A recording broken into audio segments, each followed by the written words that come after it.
Benvenuti a Mitreo e dintorni, il podcast realizzato nell'ambito dei progetti Mitreo per Storia e Leggenda e 13° Duino Ebook, Tempus e Dax Rerum, sostenuti dalla Regione Autonoma Friuli Venezia Giulia.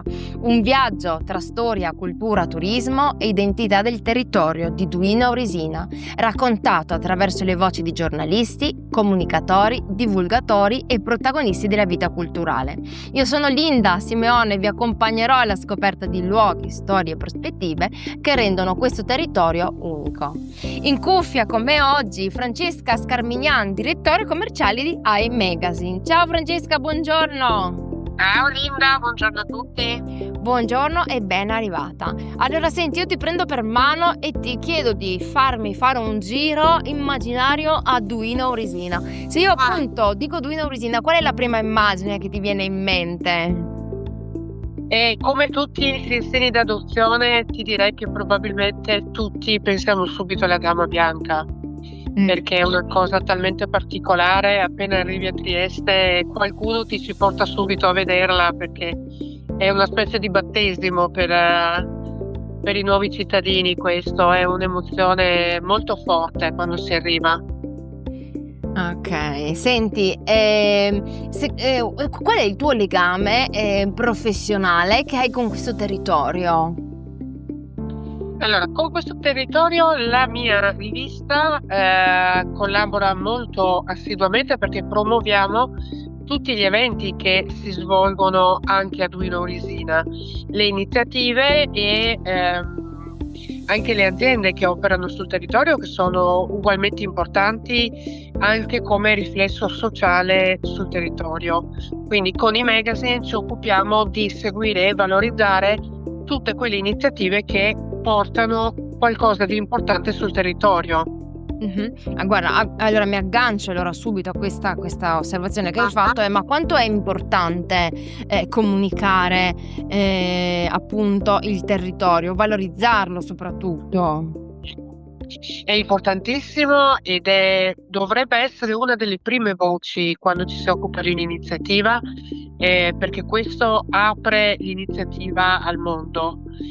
Al contempo il mondo stesso si apre a questo tipo di novità, che a volte non sono novità, a volte sono dei viaggi nel passato, dei viaggi nella propria cultura.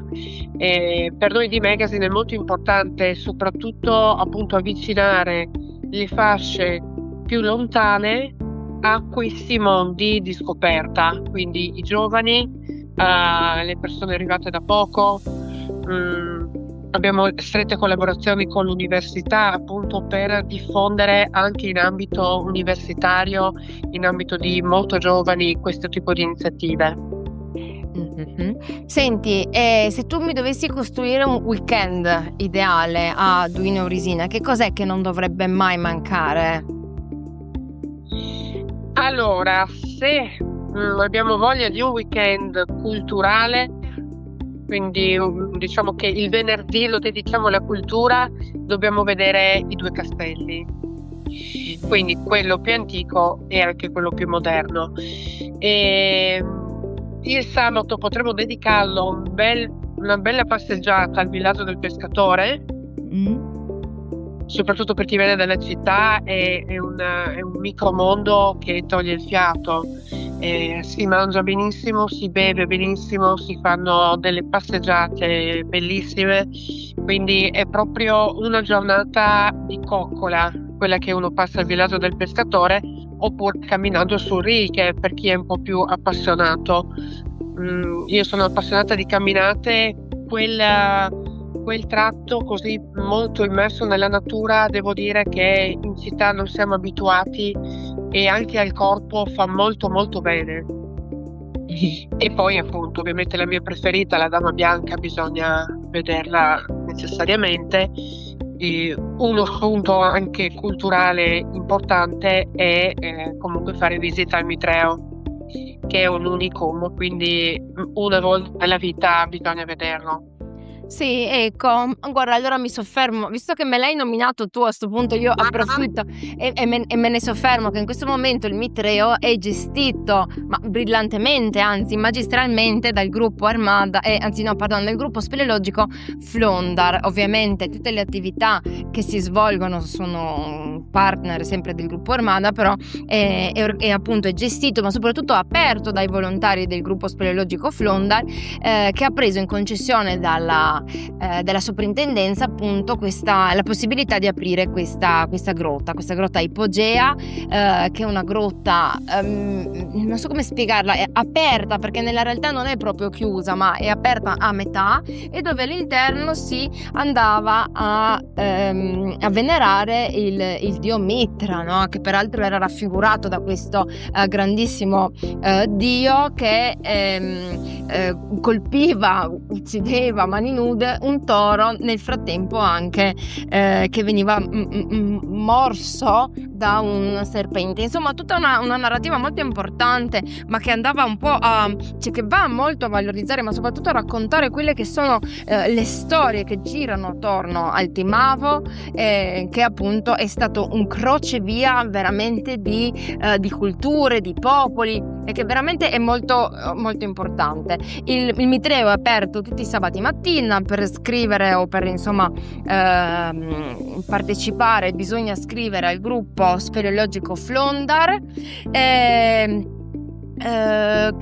si trovano tutte le informazioni sul sito internet www.flondar.it, oppure si può scrivere al presidente, che è Rinaldo Stradi, e il suo numero è 339 690 8950. Quindi insomma, ecco qua una dritta se siete per caso a seguire uno di questi itinerari che noi vi stiamo proponendo. Sabato mattina, anzi forse un paio di giorni prima, chiamate Rinaldo che vi accompagnerà, o lui o comunque i volontari, a fare un meraviglioso giro. Senti Francesca, guarda, ultima domanda, l'ultimo pensiero oppure un invito ai nostri ascoltatori: che cos'è che non bisognerebbe mai lasciare a casa quando si viene a visitare Duino Augusina?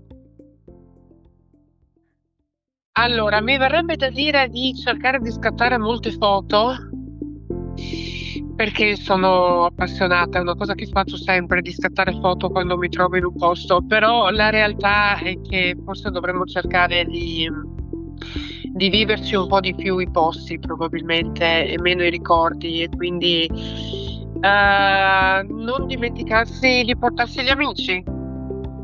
Sì, infatti, Visto che si beve bene. Sì, no, qua sfondi proprio una porta aperta, assolutamente. Amici, convivialità, è proprio un territorio che porta alla condivisione, sì, esattamente, assolutamente sì.